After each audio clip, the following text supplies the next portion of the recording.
The morning sun cast long shadows across Fort Bragg's training grounds as Staff Sergeant Maya Chun adjusted her gear bag and walked toward the designated meeting point. At 28, she had already earned a reputation as one of the Navy SEAL's most precise long-range marksmen, though few outside her unit knew about her exceptional skills. Today, she was part of a joint training exercise between SEAL Team 6 and the Army's 75th Ranger Regiment. Maya's commanding officer, Lieutenant Commander Rodriguez, had briefed her the night before. "This is about inter-service cooperation. Chun, show them what our training produces. But remember, we're all on the same team here." She nodded, understanding the delicate balance required. Competition between elite units was natural, but professionalism had to come first. As she approached the group of Rangers gathered around a tactical table covered with maps and equipment, Maya noticed the immediate shift in their conversation. Sergeant First Class Jake Morrison, a tall Texan with sun-weathered skin and confident eyes, was the first to speak up. Well, looks like the Navy sent us their best," he said with a grin that didn't quite reach his eyes. "Hope you can keep up with us landwalkers, sailor." The other Rangers chuckled, and Maya recognized the familiar ritual of military banter. She'd dealt with skepticism before. Being a woman in special operations meant proving herself repeatedly. "I'll do my best not to embarrass the Navy," she replied calmly, setting down her gear with practiced efficiency. Captain Williams, the Ranger unit commander, stepped forward to outline the day's exercises. "We're running competitive scenarios today. Long-range marksmanship, tactical movement, and target elimination drills. Each team will rotate through stations, and we'll see who comes out on top." His eyes moved between Maya and his Rangers. "This is about learning from each other's techniques and building cooperation between our units." Morrison examined Maya's rifle setup with obvious curiosity. She carried a custom Macmillan TAC 338 with modifications that spoke to serious long-range work. "Nice toy," he commented. "Hope it's not just for show. We Rangers don't mess around when it comes to shooting." His teammates nodded in agreement, clearly confident in their abilities. "It's seen some use," Maya replied simply, not bothering to mention the confirmed kills or the commendations locked away in classified files. She learned early in her career that actions spoke louder than words, especially among warriors who respected only proven ability. The first station involved standard precision shooting at 800 meters. The Rangers went first, each taking their shots with practiced confidence. Morrison scored consistently in the 9 and 10 rings, earning approving nods from his teammates. "Not bad for a Texas boy," Maya acknowledged when he finished his string, genuinely impressed by his steady hand and controlled breathing. When her turn came, Maya settled behind her rifle with the fluid motions of someone who'd made this position second nature. She controlled her breathing, felt her heartbeat through her chest, and squeezed the trigger with mechanical precision. Her first shot punched through the exact center of the target, followed by 4 more shots that formed a tight cluster smaller than a silver dollar. The Rangers fell quiet for a moment. Morrison whistled low. "Okay, that was decent shooting," he admitted, though his tone suggested he wasn't entirely convinced it wasn't luck. "Let's see how you do when the pressure's really on." The second station involved moving targets and time constraints. Rangers prided themselves on adaptability and quick target acquisition. One by one, they engaged pop-up targets at varying distances, their scores respectable, but not exceptional. The combination of movement, time pressure, and changing conditions clearly challenged even these experienced soldiers. Maya approached the station with the same calm demeanor she'd maintained all morning. As targets appeared and disappeared across the range, she moved through the course like she was dancing to music only she could hear. Her shots connected with each target before they could fully deploy, her rifle tracking smoothly from one position to the next. "Lucky streak," Morrison muttered, but uncertainty had crept into his voice. His teammates exchanged glances, their earlier confidence beginning to show cracks. This SEAL was shooting better than anyone they'd seen, male or female, and doing it with an ease that suggested she was barely trying. Captain Williams called for a break before the final station. As the group gathered around coolers of water and energy drinks, the Rangers huddled together in quiet conversation. Maya caught fragments of their discussion. Words like showing off and proving a point drifted her way. She ignored them, focusing instead on cleaning her rifle and preparing for whatever came next. Lieutenant Commander Rodriguez approached during the break, his expression serious. "How are things going, Chin?" he asked quietly. "These Rangers seem pretty competitive." "Just another day at the range, sir," Maya replied, though she'd noticed the increasing tension in the group. "They're good shooters. This is healthy competition." She didn't mention the subtle comments or the way some of the Rangers had started treating her success as some kind of challenge to their unit's reputation. Morrison walked over as she finished reassembling her rifle. "You know, Chun, that was some impressive shooting back there," he said, his tone more serious now. "But this last station is different. We're talking about real-world scenarios, long-distance work that separates the wheat from the chaff." He paused, studying her carefully. "Think you can handle what we throw at you?" Maya looked up from her weapon, meeting his gaze steadily. "I suppose we'll find out," she said simply. She'd been in enough situations to recognize when someone was trying to get under her skin. Morrison was good, probably very good, but he was also letting ego drive his decisions. The final station was announced as an extreme long-range challenge. Captain Williams explained that they'd set up targets at distances ranging from 1,200 to 2,000 meters, with varying wind conditions and elevation changes. "This is where we separate the marksmen from the snipers," he declared. "Each shooter gets 3 attempts at the furthest target. Best shot wins." The Rangers approached this challenge with renewed confidence. Long-range shooting was their specialty, and they'd trained extensively in these conditions. One by one, they took their positions and fired at the distant targets. Their shots were good, very good, with several hitting within the scoring rings at extreme distance. Morrison's turn came last among the Rangers. He settled behind his rifle with obvious confidence, taking long minutes to read the wind and calculate his shot. When he fired, the target showed a solid hit just outside the bullseye at 2,000 meters. His teammates erupted in cheers and backslaps. "Beat that, Navy," he called out with a broad grin. Maya had been watching quietly, noting wind patterns and observing how the previous shots had behaved in flight. When her turn came, she moved to the firing position with the same unhurried precision she'd shown all day. The Rangers gathered behind her, some openly skeptical, others curious to see if she could match their best effort. She settled behind her rifle and began her calculations. Wind speed and direction, temperature, humidity, elevation, all the variables that turned long-range shooting from skill into an art form.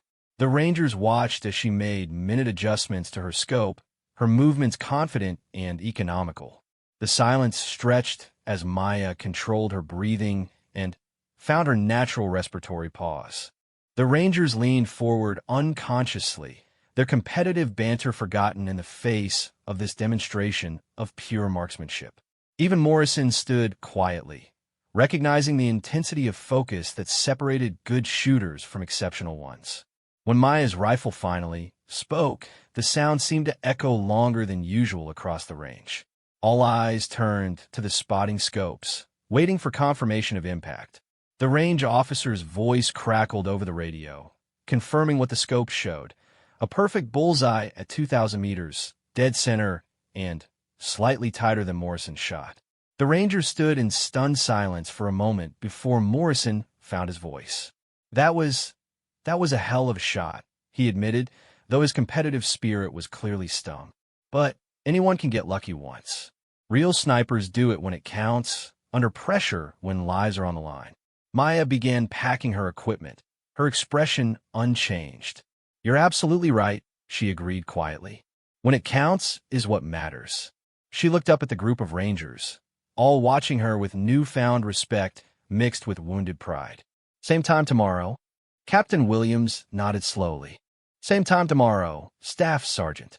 I think we've all learned something today." Word of Maya's shooting performance had spread through the Ranger compound by evening chow. As she sat with Lieutenant Commander Rodriguez in the officers' mess, she could feel eyes tracking her movements and catch fragments of hushed conversations from nearby tables. The Rangers weren't used to being outshot, especially not by an outsider and definitely not by someone who made it look effortless. "You've stirred up quite the hornet's nest," Rodriguez observed, cutting into his steak. "Morrison's been asking questions about your background. Seems like he thinks there's more to your story than we've shared." Maya nodded, having expected this reaction. They're good soldiers and skilled marksmen. It's natural they'd want to understand what they're up against. She paused, considering her next words carefully. "How much are we authorized to reveal about my operational history?" "Nothing specific," Rodriguez replied firmly. "Your deployments and missions remain classified. But if it comes up naturally in conversation, you can speak generally about your training and experience." He leaned back in his chair. "Just remember, Chun, we're here to build bridges, not burn them."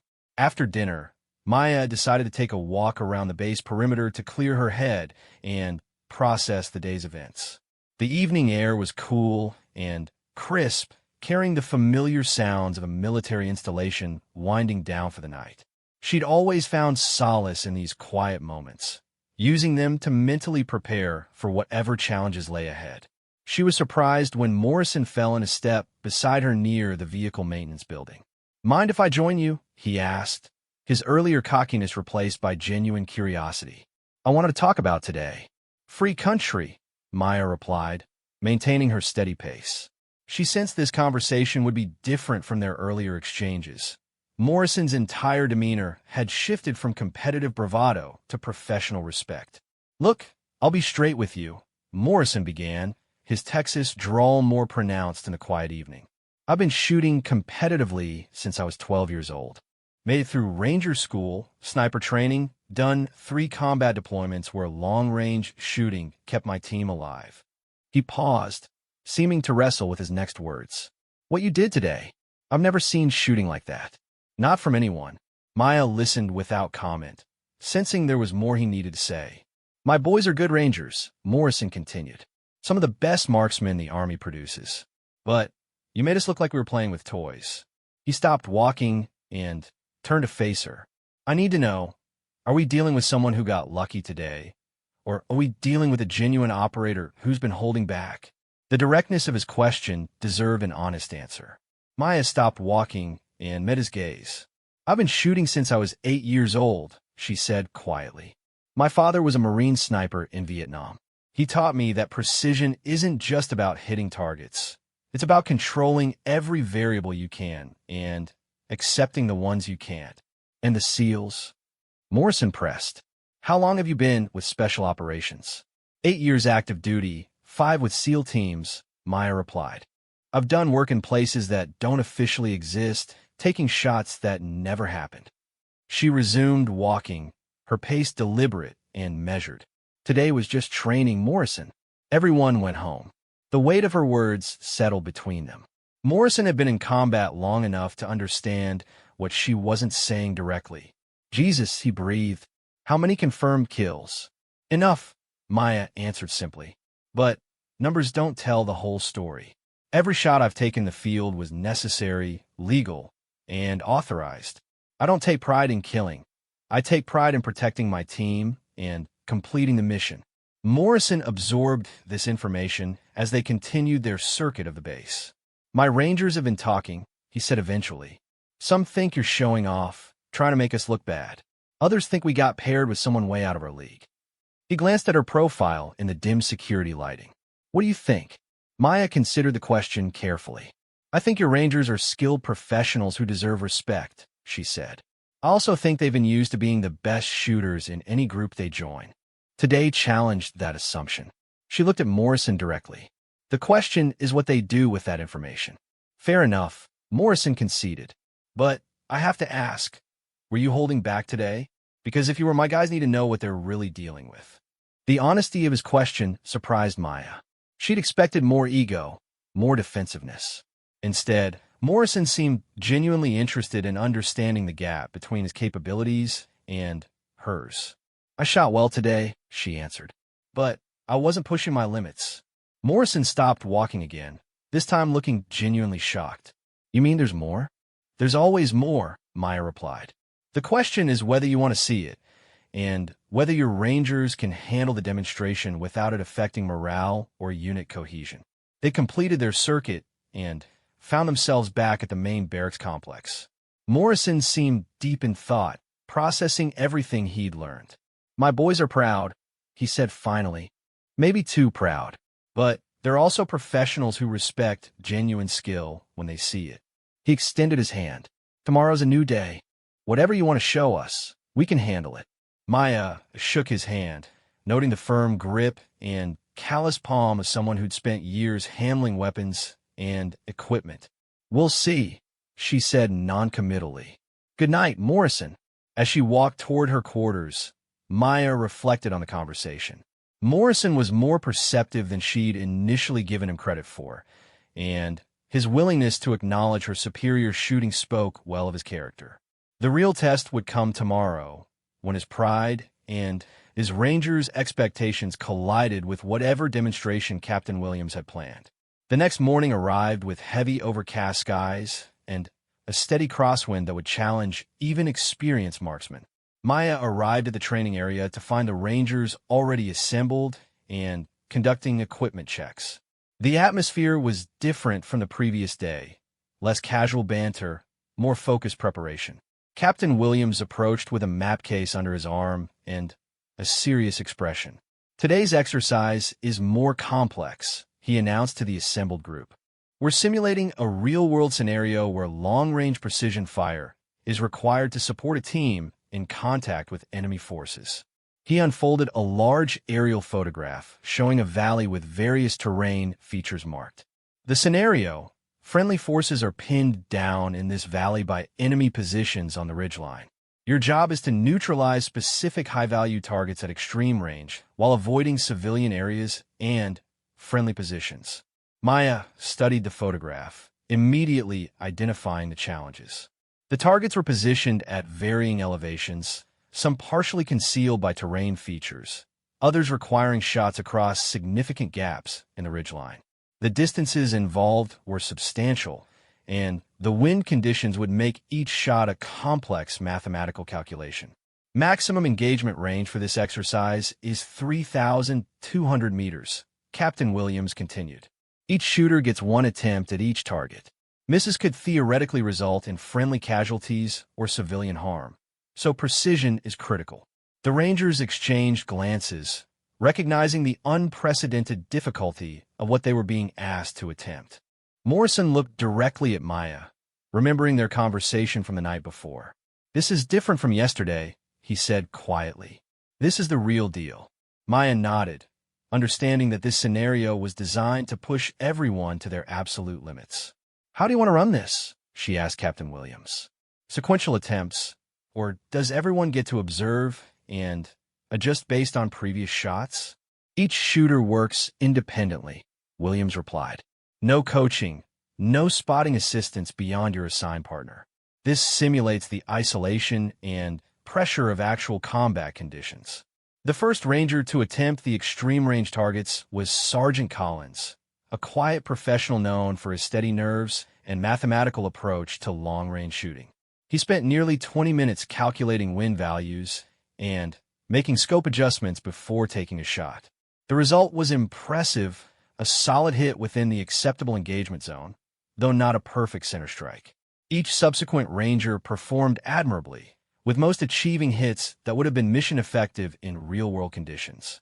Morrison's attempt was particularly noteworthy, demonstrating the technical precision that had earned him his reputation among the Rangers. His shot struck within inches of the target's center, earning respectful nods from his teammates. When Maya's turn came, the entire group fell silent. She approached the firing position with her characteristic calm efficiency, setting up her equipment with movements that spoke of countless hours of practice and refinement. The Rangers watched as she made her calculations, noting the deliberate precision of her scope adjustments and the confident manner in which she settled behind her rifle. The silence stretched as Maya controlled her breathing and found her firing position. The crosswind had strengthened since the last ranger's attempt, adding another variable to an already complex shot. Through her scope, the target appeared impossibly small and distant, a tiny mark on a landscape that seemed to stretch forever. When Maya's rifle finally fired, the sound seemed to hang in the air longer than usual.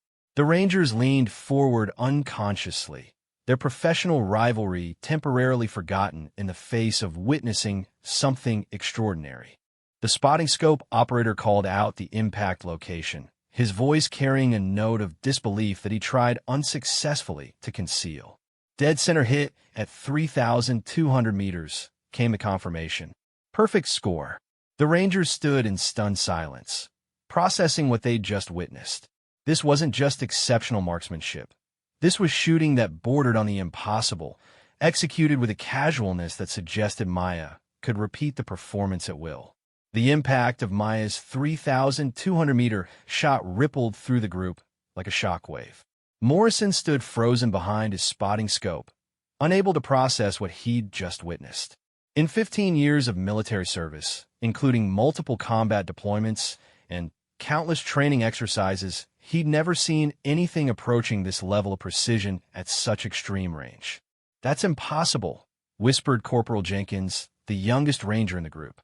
"Nobody makes that shot in these wind conditions." Nobody. Sergeant Collins, known for his analytical mind and calm demeanor, was examining the ballistics data with intense concentration. "The math doesn't add up," he muttered, running calculations on his range car for the third time. With this crosswind and the elevation differential, that shot should have drifted at least 2 feet left of target. Maya was calmly packing her equipment, seemingly oblivious to the stunned reactions around her. Lieutenant Commander Rodriguez approached with barely concealed amazement. "Chun, that was—" he started, then stopped, apparently unable to find adequate words. "A good shot," Maya finished simply, slinging her rifle across her shoulder. The conditions were manageable once you accounted for the thermal layers in the valley. Captain Williams had been studying the target through high-powered optics, confirming what his range officer had reported. The shot hadn't just hit the target. It had struck the exact center with surgical precision, leaving a hole that looked like it had been drilled by a machine rather than achieved through marksmanship. "Staff Sergeant Chun," Williams said formally, "I need to understand what we just witnessed. In 30 years of military service, I've never seen shooting like that." He paused, choosing his words carefully. "Is this representative of standard SEAL sniper capabilities, or are we dealing with something exceptional?" Before Maya could respond, Morrison found his voice. "There's no such thing as standard SEAL sniper capabilities," he said, his earlier competitiveness replaced by genuine awe. "But this is something else entirely." He looked directly at Maya. "You weren't kidding last night when you said you were holding back yesterday." Maya recognized that the situation required careful handling. The Rangers' pride had taken a significant blow, and she needed to address their concerns without making the situation worse. "Every special operations unit produces exceptional individuals," she said diplomatically. "The Rangers have marksmen who could make shots that would amaze civilians. The difference is specialization and opportunity." "Specialization?" Collins asked, his analytical mind latching onto the term. "What kind of specialization allows for that level of precision?" "The kind that comes from necessity," Maya replied carefully. "Different operational environments require different skill sets. Some missions call for rapid engagement at moderate ranges. Others require precision at distances that push the limits of equipment and human capability." Lieutenant Commander Rodriguez recognized that Maya was approaching classified territory and smoothly intervened. "What Staff Sergeant Chun is saying is that SEAL training emphasizes adaptability," he said. "We prepare our operators for worst-case scenarios across a wide range of operational parameters." Morrison wasn't satisfied with diplomatic answers. "With respect, sir, what we just saw goes beyond training and preparation. That was artistry." He looked at Maya with new understanding. "How long have you been shooting at these distances?" Maya considered her response carefully. "Long enough to understand that distance is just another variable to control," she said. "Like wind temperature, and ammunition consistency. Once you learn to read all the variables simultaneously, the math becomes predictable. Predictable, Jenkins repeated incredulously. You just made a shot that's beyond the effective range of most sniper rifles. Look predictable. The rifle is capable of much more than most people realize, Meyer explained. It's usually the shooter who limits the system's potential, not the equipment. She gestured toward the distant target. That shot was well within the ballistic capabilities of this ammunition and rifle combination. Captain Williams had been listening to the exchange with growing interest. Chun, I'm going to ask you directly, what's the furthest confirmed kill shot in your operational history? The question hung in the air like a challenge. Maya knew that answering directly would violate operational security protocols, but she also understood that her credibility with this group depended on some level of honesty. I can't discuss specific operational details, she replied carefully, but I can tell you that today's shot was not the most challenging I've attempted. She paused, meeting Williams' steady gaze. And it wasn't the furthest. The implications of her statement settled over the group like a blanket. Morrison was the first to break the silence. Jesus Christ, he breathed. How much further? Maya's expression didn't change. Far enough to require mathematical calculations that most people would find impossible, she said simply. Far enough to require equipment modifications that aren't available to general military units. Rodriguez stepped in again, recognizing that the conversation was approaching areas that couldn't be discussed openly. Perhaps we should focus on what we can learn from today's demonstration, he suggested.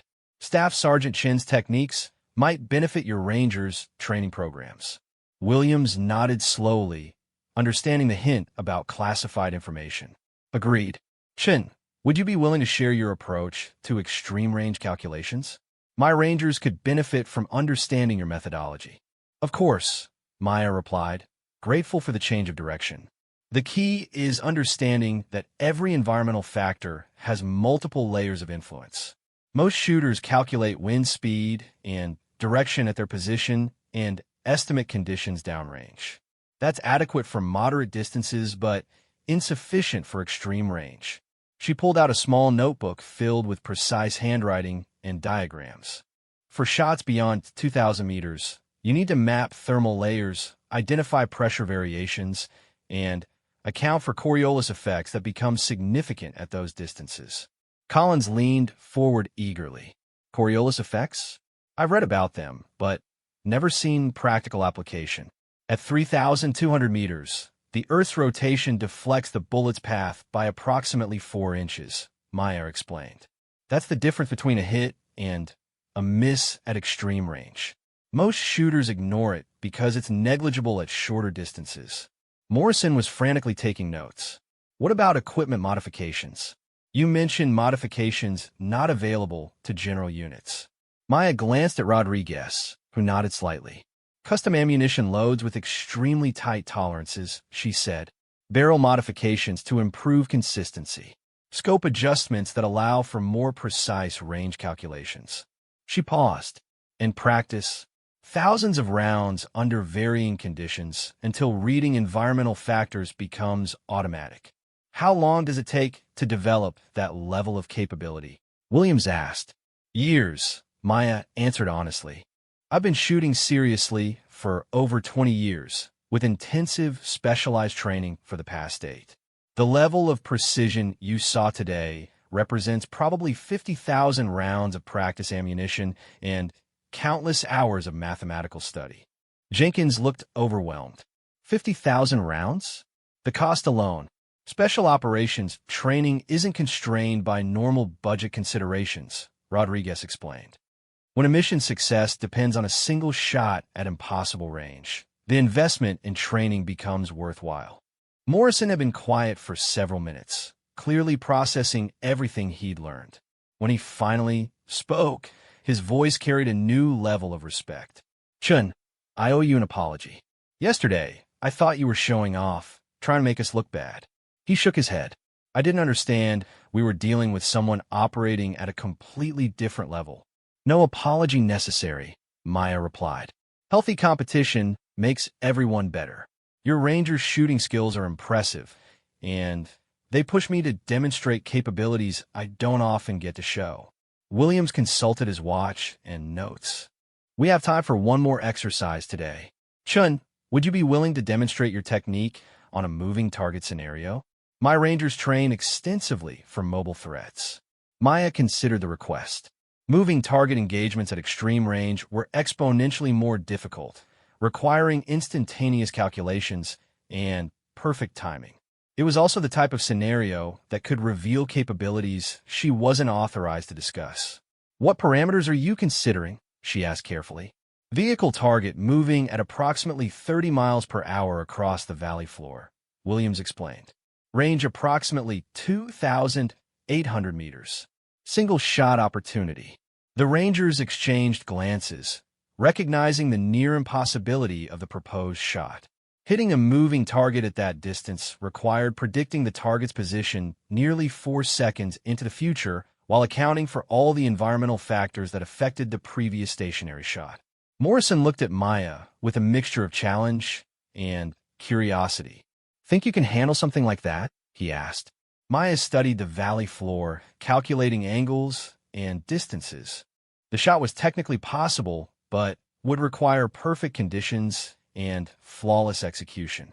More importantly, it would demonstrate capabilities that definitely crossed into classified territory.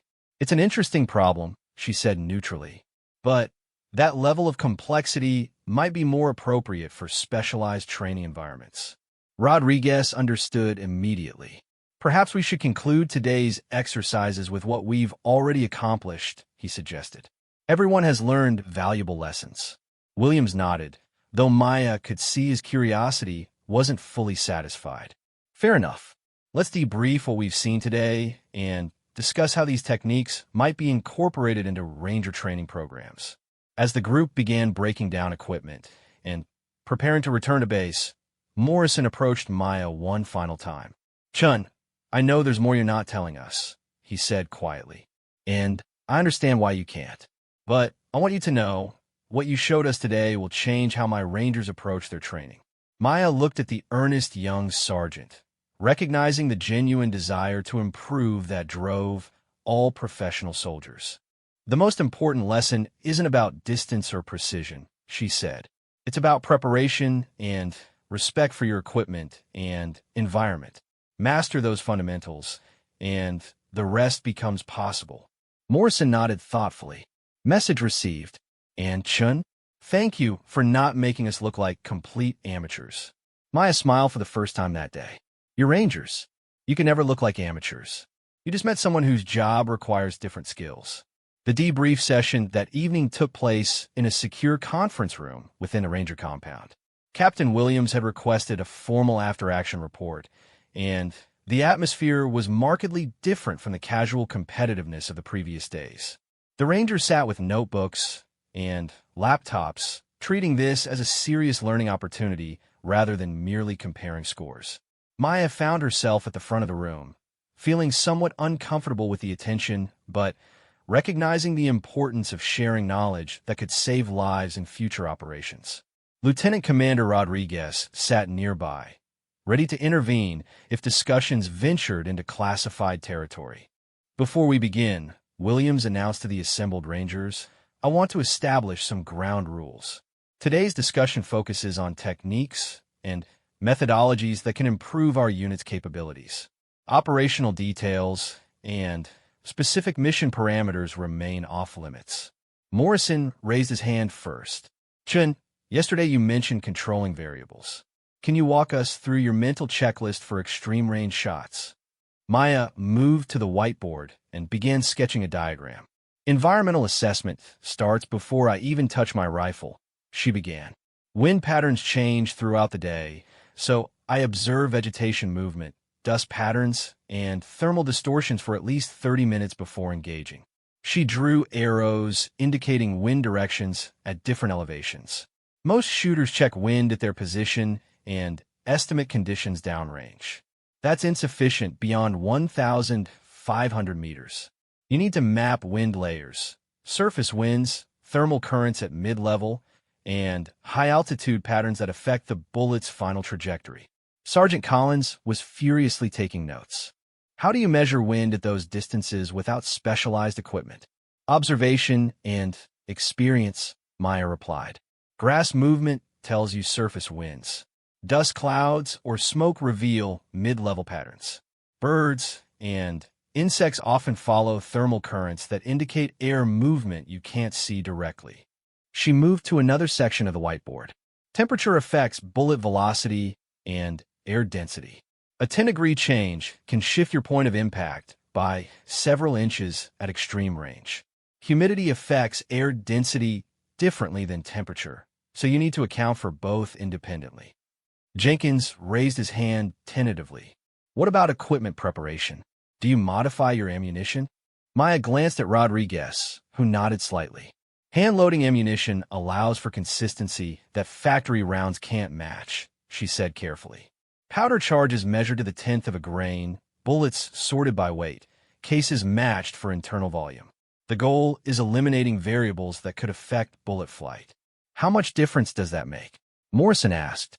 At 3,000 meters, ammunition inconsistencies can cause a group size difference of several feet, Maya explained. When your target area is measured in inches, that level of precision becomes mission critical. Williams leaned forward in his chair. What about the mental aspect? How do you maintain focus during those extended calculations? Maya paused, considering how to explain something that had become instinctive through years of training. Extreme range shooting is 90% mental preparation and 10% trigger control, she said. The physical act of firing is almost anticlimactic if you've done the preparation correctly. Can you elaborate on the mental preparation? Collins asked. Visualization and systematic thinking, Maya replied. I mentally traced the bullet's path from muzzle to target, accounting for every factor that could influence its flight. Wind changes, temperature layers, even minute variations in barrel temperature from previous shots. She drew a complex trajectory diagram on the whiteboard. Your mind has to become a ballistic computer, processing dozens of variables simultaneously while maintaining absolute confidence in your calculations. Doubt kills precision at extreme range. Morrison studied the diagram intently. How long does this process typically take? For a cold bore shot at maximum range, I might spend an hour on environmental assessment and calculations, Maya answered. In tactical situations, you compress that timeline, but you never eliminate the process entirely. Rodriguez interjected with a question that had been bothering him. Chun, explain your breathing technique for extreme range shots. I noticed it differed from standard sniper training. Maya nodded, grateful for the tactical focus. Standard breathing techniques work well from moderate distances, but extreme range shots require longer sight pictures and more precise timing. I use a modified technique that allows for extended respiratory pause without inducing tremors or vision degradation. She demonstrated the breathing pattern. Extended inhalation to fully oxygenate, controlled partial exhalation to settle the rifle, then an extended pause that can last up to 20 seconds. The key is maintaining relaxation while holding the pause. Any tension transfers to the rifle and affects accuracy. Williams consulted his notes. What role does physical fitness play in extreme range precision? More than most people realize, Maya replied. Cardiovascular fitness affects your ability to control breathing and heart rate. Core strength determines how steadily you can hold a rifle during extended sight pictures. Even muscle tension in your legs can transmit vibrations through your body to the rifle. She moved to a new section of the whiteboard. Mental fitness is equally important. Extreme range shooting requires mathematical calculations under pressure, often while maintaining tactical awareness of surrounding threats. Your brain needs to function like a computer while your body remains perfectly still. Jenkins looked overwhelmed. This sounds impossibly complex. How do you make all these calculations quickly enough for tactical situations? Practice until it becomes automatic, Maya said simply. Eventually, you're not consciously calculating wind drift and bullet drop. You're reading the environment intuitively and making adjustments based on experience. Morrison asked the question that had been building throughout the session. Chun, honestly, what percentage of military snipers could make the shot you demonstrated today? Maya considered the question carefully.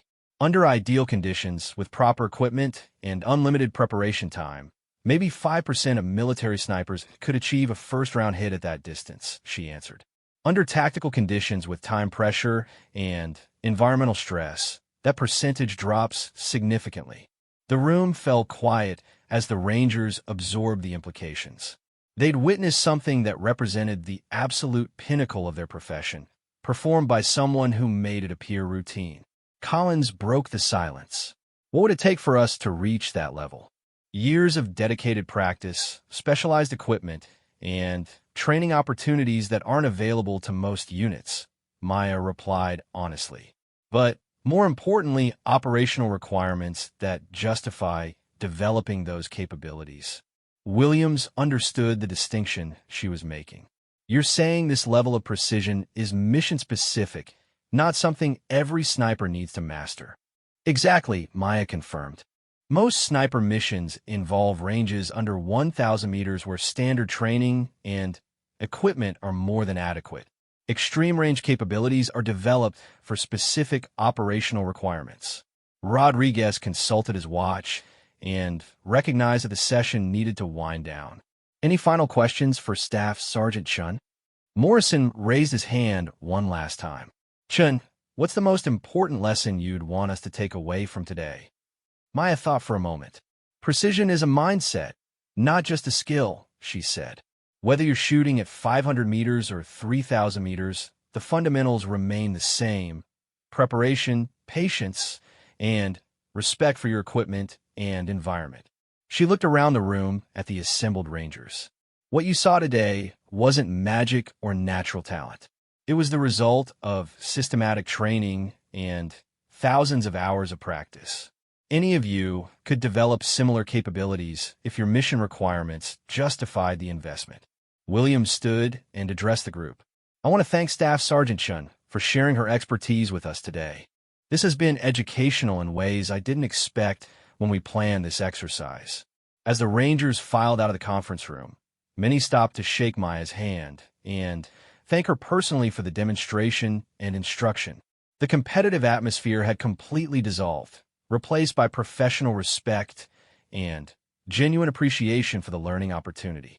Morrison was the last to leave, approaching Maya as she packed her notes. Chun, I need to apologize again for yesterday's attitude. I thought I understood what elite marksmanship looked like. He shook his head. I had no idea how much I didn't know. Humility is the beginning of expertise, Maya replied. You and your Rangers showed exactly the right attitude today.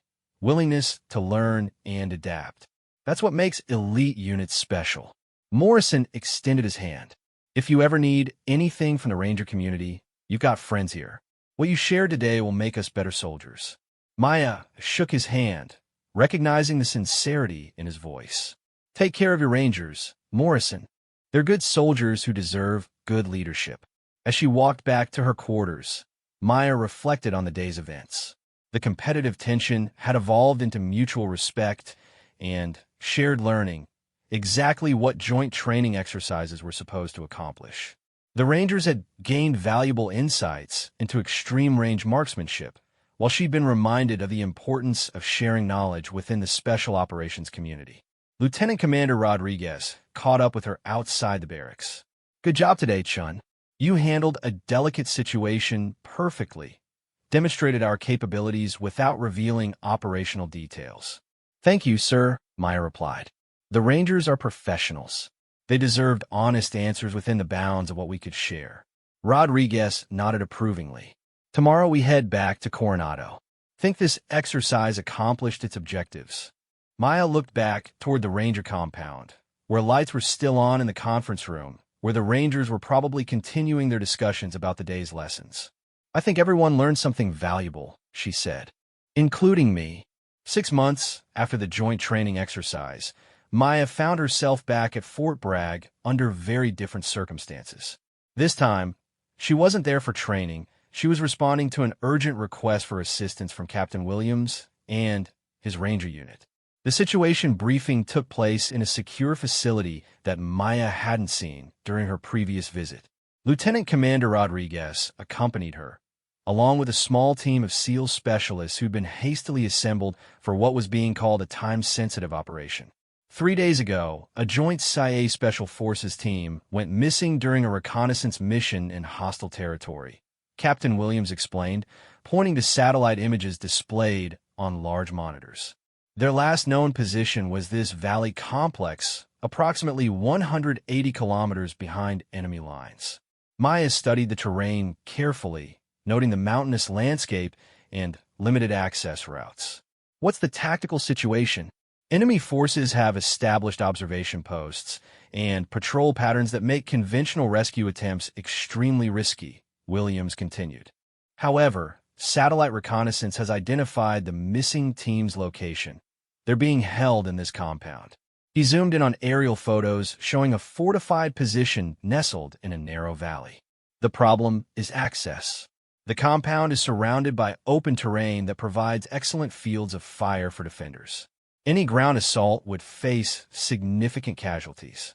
Rodriguez leaned forward, studying the images intently.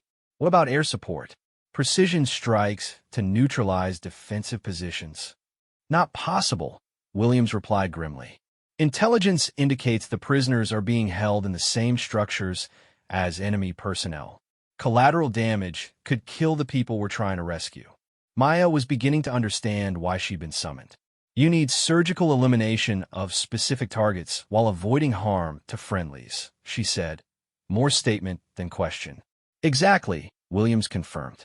We need someone who can neutralize key defensive positions from extreme range, creating windows of opportunity for ground teams to advance without facing overwhelming fire. He highlighted several positions on the satellite images. These observation posts and heavy weapon positions control all approaches to the compound. Eliminate them, and our assault teams can reach the facility with minimal casualties. Maya examined the ranges and angles carefully. What distances are we looking at? The closest concealed firing position is here. Williams indicated a ridgeline visible in the photographs. Range to the furthest target is approximately 3,400 meters. Most targets fall between 2,800 and 3,200 meters. The room fell silent as everyone processed the implications. These were distances that pushed beyond the effective range of most sniper weapon systems, requiring the kind of precision Maya had demonstrated during the training exercise. Rodriguez studied the tactical map with growing concern. Weather conditions, variable winds, temperature swings between day and night operations, and possible precipitation, Williams admitted. Not ideal, but we're running out of time. Intelligence suggests the prisoners will be moved within 72 hours. Maya continued her analysis of the target area, making mental calculations about wind patterns, elevation differences, and sight lines. These positions are well chosen, she observed. Whoever placed them understood long-range engagement principles. Enemy sniper teams? Rodriguez asked. Possible, Williams replied. We know they have trained marksmen and quality equipment. Part of your mission may involve counter-sniper operations if you encounter return fire. Maya nodded, understanding the complexity of the tactical situation. What support assets are available? Limited, Williams answered honestly. This is a covert operation with minimal footprint. You'd have a spotter, basic meteorological equipment, and communication with the assault teams. Beyond that, you're operating independently. Morrison entered the briefing room, carrying equipment cases that Maya recognized as specialized long-range shooting gear. Chun, good to see you again, he said, his demeanor serious but respectful. I volunteer to be your spotter for this operation. Morrison, Maya acknowledged with surprise. I thought you were still with your ranger unit. Temporarily assigned, he explained. After our training exercise, I requested additional instruction in extreme range techniques. Command thought this operation would provide practical experience. Williams nodded approvingly. Sergeant Morrison has been training specifically for this type of mission since your demonstration 6 months ago. His ballistic calculation skills have improved significantly. Maya looked at Morrison with new interest. How much training have you completed? 12 weeks of specialized instruction, including advanced mathematics, meteorology, and equipment modification techniques, Morrison replied, plus approximately 8,000 rounds of practice ammunition at various ranges and conditions. Rodriguez seemed impressed. That's an intensive program. Results? Morrison's expression remained serious. Consistent first-round hits at 2,400 meters under ideal conditions. Acceptable accuracy at 2,800 meters with environmental challenges. He paused. Not quite at Chin's level, but significantly improved from 6 months ago. Maya recognized the professional growth that Morrison's training represented. Good progress, she said approvingly. Real-world conditions will test everything you've learned. Williams consulted his mission timeline. Insertion occurs tonight. You'll have approximately 18 hours to reach the firing position, conduct reconnaissance, and prepare for the operation. He looked directly at Maya. Can you make these shots under field conditions? Maya studied the satellite images one final time, calculating distances and analyzing terrain features. The ranges are challenging, but manageable with proper preparation, she said. Success depends on accurate intelligence about target positions and coordination with assault teams. Intelligence is solid, Williams assured her. Satellite reconnaissance is updated every 12 hours, and we have human intelligence assets confirming defensive positions. Rodriguez had been reviewing operational details and timeline constraints. What's the contingency plan if extreme-range shots aren't successful? Conventional assault with acceptable casualties, Williams replied bluntly. We can't leave the prisoners, but we want to minimize friendly losses if possible. The weight of responsibility settled over Maya like a familiar burden. Understood. When do we leave? Transport departs at 2,100 hours, Williams answered. Flight time to insertion point is approximately 4 hours. Dawn operations are preferred for optimal visibility and wind conditions. Maya began mental preparation for the mission, running through equipment checklists and environmental factors that would affect her shooting. Morrison, what ammunition configuration are you recommending? Hand-loaded .338 Lapua with match-grade bullets. Morrison replied without hesitation. Powder charge is calibrated for your specific rifle. Projectiles sorted for weight consistency within 0.1 grains. Good, Maya approved. Weather data for the target area? Williams consulted meteorological reports. Variable winds 5 to 15 miles per hour. Temperature range 35 to 65 degrees Fahrenheit. Humidity 40 to 70%. Possible light precipitation after midnight. Maya processed the information, recognizing that changing conditions would require constant adjustment of her calculations. We'll need to monitor weather patterns continuously and be prepared to adapt. Understood, Morrison replied. I've been training with real-time atmospheric monitoring equipment that should help with environmental tracking. Rodriguez stood, indicating the briefing was concluding. Chun, I know this mission pushes the boundaries of what's possible, even for someone with your capabilities. Are you confident in the tactical approach? Maya met his steady gaze. Sir, the shots are technically feasible within the parameters we've discussed. Success depends on preparation, environmental conditions, and coordination with supporting elements. She paused, considering the human cost of potential failure. But if these prisoners are depending on precision fire to create their rescue opportunity, then we need to make it work. Williams nodded approvingly. That's exactly what we needed to hear. Final equipment check in 1 hour, then transport to insertion point. As the briefing dispersed, Morrison approached Maya privately. Chun, I want you to know I understand the responsibility we're taking on. Those prisoners are counting on precision that could mean the difference between rescue and continued captivity. Maya looked at the young sergeant who'd grown so much in professional capability since their first meeting. Morrison, you've trained hard and you're prepared for this mission. Trust your preparation and trust your equipment. Roger that, Morrison replied. Let's bring those people home. Maya gathered her gear and began final preparations for what would be the most challenging long-range engagement of her career. The distances were extreme, the conditions were difficult, and the stakes couldn't be higher. But, as she told Morrison, she was confident in her preparation and equipment. 6 months ago, the Rangers had teased her about her capabilities, unable to believe what seemed impossible. Tonight, those same capabilities would determine whether fellow Special Operations personnel came home alive or remained in enemy hands. The circle had come complete, from demonstration to real-world application, from training exercise to life-or-death mission. Maya checked her rifle one final time and prepared to prove that extreme-range precision wasn't just about hitting targets, but about saving lives when it mattered most.